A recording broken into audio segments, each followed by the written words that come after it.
12 మంది శిష్యులు ఉన్నారండి. ఉన్నారా లేరా? యేసుక్రీస్తు ప్రభువుని అప్పగించిన శిష్యుడు ఎక్కడున్నాడు? అంటే యేసు ప్రభు దగ్గరే మరి కపటం కలిగినటువంటి మరి శిష్యులు ఉన్నప్పుడు మన పక్కన ఉండడం పెద్ద ఆశ్చర్యం అంటారండి? అర్థమైంది మీకు విషయం? ఏమండి ఈ భయంకరమైన దినముల్లో ప్రతి ఒక్కరిని తొలిచి వేస్తున్నటువంటి ప్రశ్న ఇది. ప్రతి ఒక్కరిని ఏమండి బాధ పెడుతూ, లేకపోతే ప్రతి ఒక్కరిని కూడా ఇబ్బంది పెడుతూ ఉన్నటువంటి ప్రశ్న ఏంటంటే, ప్రభువా నేను ఇలా జీవిస్తూ ఉన్నాను, నాకు మాత్రం ఇలాగే ఉంది, ఆడేటి ఇలా ఉన్నాడు అనేటువంటి ప్రశ్న నాకు తెలిసినంత మటుకు ఇక్కడ ఉన్న ప్రతి ఒక్కరిలో ఉంటది. అయితే ప్రభువు ఈ మధ్యాహ్న కాల సమయంలో మనకు చెబుతుంటే మాట ఏంటి తెలుసా?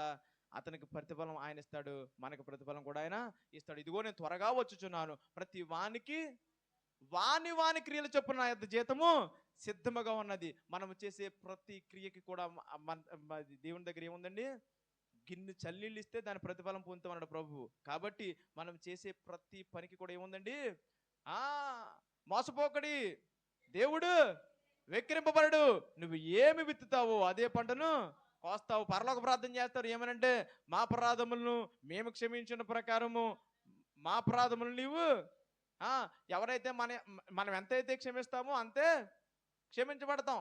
అర్థమైందా? మనం ఎలాగైతే ఇతరులను క్షమిస్తామో ప్రభువు కూడా మనల్ని అలాగే క్షమిస్తాడు. దేవుని వాక్యం సెలవిస్తూ ఉంది, తీర్పు దినాన కనికరము అతిశయం పొందుతుందంట. ప్రియ సహోదరి